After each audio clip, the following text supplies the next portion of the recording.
नमस्कार साथियों, एक बार फिर से आप सभी लोगों का स्वागत है हमारे YouTube चैनल पर डेली करंट अफेयर सीरीज में। यहाँ हम लोग प्रतिदिन के जो भी करंट अपडेट्स होते हैं उसको डिस्कस कर लिया करते हैं। तो चलिए शुरू करते हैं सवाल जवाब के सिलसिले को। उससे पहले एक बार जो आज का कोट है, कोट देख लेते हैं। कोट क्या है? तो जीत का स्वाद चखने के लिए ध्यान रखिएगा, जीत का अगर आपको स्वाद चखना है तो उसके लिए सबसे पहले क्या करना पड़ेगा? हार का स्वाद चखना बहुत जरूरी है। और हार का स्वाद कब चखोगे? जब आप काम को करोगे। तो करना सबसे पहले जरूरी है। तो इसी कारण कल बताया गया था, कल का कोट क्या था? Well begun is half done. मतलब कि अगर आपने अच्छी शुरुआत कर दी तो आधा काम तो वही हो गया, लेकिन आपको शुरुआत तो करनी पड़ेगी। शुरुआत तो आपको करना ही पड़ेगा साथियों, है कि नहीं? ठीक है। इसी विचार के साथ शुरू करते हैं आज के सवाल जवाब के सिलसिले को। पहले सवाल पे चलते हैं। पहला सवाल क्या है हमारा? पहला सवाल देख लेते हैं। सरकारी स्वामित्व वाले बीएसएनएल ने 17 वर्षों के बाद वित्त वर्ष 2024-25 की तीसरी तिमाही में कितना मुनाफा कमाया है? सरकारी स्वामित्व वाले, समझ ही रहे हैं आप लोग, सरकारी कंपनी है बीएसएनएल, है ना? तो ये सरकारी कंपनी है। और अभी हाल में जब से अदर जो आपको नेटवर्किंग प्रोवाइड करने वाली कंपनीज है, जैसे कि आपको एयरटेल हो गया, कौन कौन सा है? एयरटेल, या फिर इसके साथ जियो, रिलायंस जियो। इसके द्वारा भी क्या किया गया था? इसके रेट्स को, जो कॉल दर थी उसको क्या कर दिया गया था? बढ़ा दिया गया था, जिसके कारण बहुत सारे लोग क्या कर रहे थे? बीएसएनएल में स्विच कर रहे थे। और उस समय बीएसएनएल ने अपना खूब प्रचार भी किया कि हम 4G पे बहुत तेजी से काम करेंगे, 5G पे काम करेंगे, और इस तरह से उन्होंने अपना नेटवर्किंग किया, जिसके कारण उनको इस बार फायदा हुआ है। पिछले 17 साल के बाद फायदा हुआ है साथियों। तो समझ सकते हैं ये एक बार इनका फिर से क्या हो रहा है? उत्थान हो रहा है। अगर ये इसी मोमेंटम को बनाए रखे, अपनी सेवा को और बेहतर करते रहे, तो हो सकता है कि ये कंपनी फिर से क्या हो, जियो और एयरटेल के बराबर ही चले जाए। और जितना अभी हम लोगों को जितना कीमत इन कंपनीज को पे करना पड़ रहा है, इससे बहुत ही कम लागत में बीएसएनएल क्या करेगी? सरकारी कंपनी है, ये हमें नेटवर्किंग प्रोवाइड करेगी। कॉल रेट भी इनका क्या होगा? कम होगा साथियों। ठीक है, तो देख लेते हैं इसका सही जवाब क्या है। विकल्प है 262, 300, 350 और 450 करोड़। तो इसका सही जवाब क्या है साथियों? सही जवाब है 262 करोड़। देख लीजिए खबर यहाँ पे, खबर बना हुआ है। बीएसएनएल भारत सरकार के अंडर में आती है, सरकारी कंपनी है, टेलीकॉम सेवा देती है, नेटवर्किंग का। और इसने 2024-25 का जो ये तीसरा तिमाही रहा है, तीसरा तिमाही, उसमें 262 करोड़ रुपए का मुनाफा दर्ज किया है। ठीक है साथियों, चलते हैं अगले सवाल की ओर। अगला सवाल है, हाल ही में जारी जलवायु जोखिम सूचकांक 2025 में भारत का कौन सा स्थान दिया गया है? भारत को कौन सा स्थान मिला है? तो बताना है आपको। विकल्प है आपके पास, कौन कौन सा विकल्प है? छठा, तीसरा, 10वां या फिर पहला? तो जलवायु जोखिम सूचकांक जो जारी किया गया है, इसमें भारत को जो स्थान मिला है वो है साथियों छठा। छठा स्थान मिला है। खबर देख लीजिए। बॉन और बर्लिन में जो एक स्वतंत्र विकास, पर्यावरण और मानवाधिकार के लिए एक संगठन है, वो जर्मन वॉच, ध्यान रखना है नाम, इसको ध्यान रखिएगा आप लोग, जर्मन वॉच नाम ध्यान रख सकते हैं आप लोग, जर्मन वॉच। तो इसी के द्वारा जो है जलवायु से जो जोखिम जो सूचकांक है इसको लाया गया है। और इसमें हमारे देश को कौन सा स्थान मिला है? छठा स्थान मिला है। तो ये सबसे जो वर्स्ट कंट्री जो सबसे ज्यादा ये है आपकी प्रभावित रही है पिछले 30 सालों में, उसमें भारत का स्थान देख लीजिए यहाँ पे कौन सा है? छठा है। पहला पे है डोमिनिका, दूसरा पे है चीन। चीन भी बहुत ज्यादा जलवायु में पता है जोखिम को से परेशान रहा है। उसके साथ होंडा रूस है, म्यांमार हमारा पड़ोसी ही है, इटली है, उसके बाद भारत है, तब जाके ग्रीस, यूरोपियन कंट्री भी है इसके अंदर। ठीक है, स्पेन भी है। ठीक है, वनाटू, फिलीपींस, एशियन कंट्रीज ज्यादा है साथी। ठीक है, चलते हैं आगे की ओर अगले सवाल पे। विश्व सरकार शिखर सम्मेलन जो है 2025 का, इसको भविष्य की सरकारों का निर्माण, इस थीम के तहत कहाँ पे आयोजित किया गया है? कि भविष्य के सरकार का निर्माण करना है, भविष्य में फ्यूचरिस्टिक गवर्नमेंट होना चाहिए। गवर्नमेंट कैसा होना चाहिए साथियों? तो फ्यूचरिस्टिक होना चाहिए।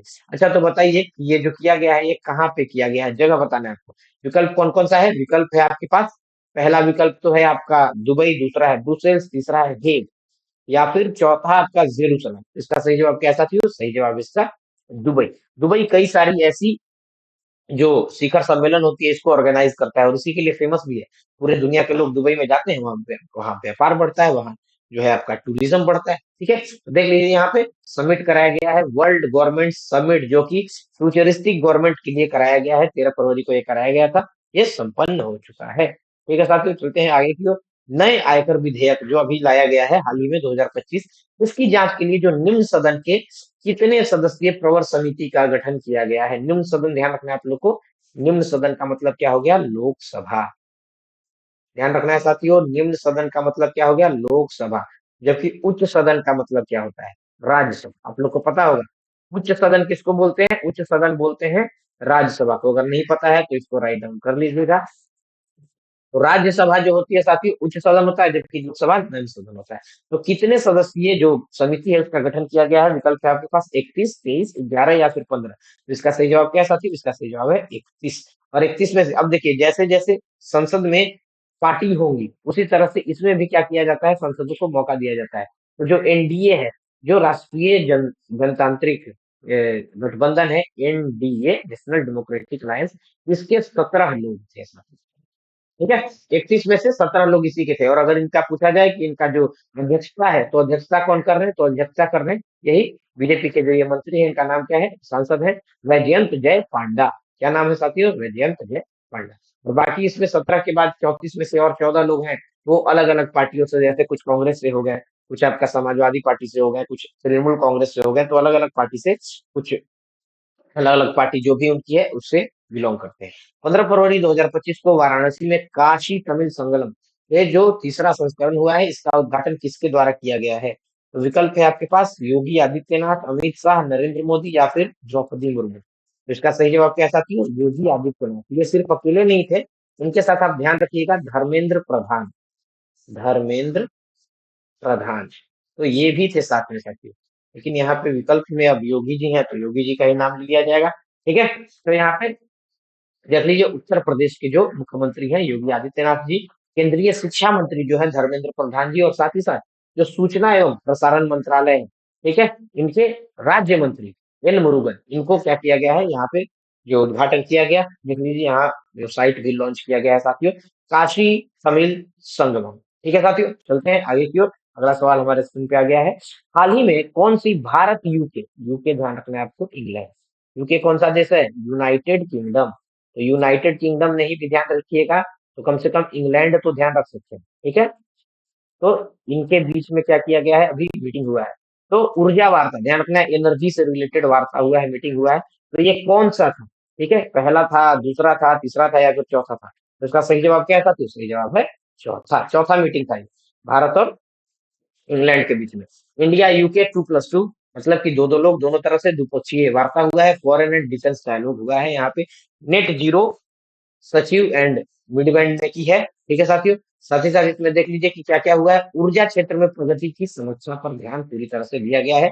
बिजली और नवीकरणीय ऊर्जा जो है, इस पे ध्यान दिया गया है कि इसको और कैसे बेहतर किया जा सकता है। ठीक है, चलते हैं अगले सवाल की ओर। अगला सवाल हमारे स्क्रीन पे आ गया है कि भारत में हरित वित्त को बढ़ावा देने के लिए सिडबी जो है, सिडबी जो संस्था है, उसने किस देश के साथ 100 मिलियन अमेरिकी डॉलर का समझौता किया है? 100 मिलियन अमेरिकी डॉलर। तो विकल्प है आपके पास फ्रांस, ध्यान रखना है यहाँ पे, फ्रांस, यूएसए, कनाडा या फिर रूस। तो बताना है साथियों, सिडबी के द्वारा 100 मिलियन डॉलर, बहुत बड़ी राशि है साथियों, तो बताना है कि 100 मिलियन डॉलर का किसके साथ समझौता किया गया है? तो इसका सही जवाब क्या है साथियों? इसका सही जवाब है आपका फ्रांस। ठीक है, तो फ्रांस का जो है एएफडी, ध्यान रखना है, फ्रांस का कंपनी कौन सा है? एएफडी ये संस्था है इसका, और हमारा जो है सिडबी। ठीक है, तो इसके द्वारा जो लघु उद्योग है, इसका डेवलपमेंट बैंक, विकास बैंक है। ठीक है, तो इसके द्वारा यहाँ समझौता किया गया 100 मिलियन डॉलर का।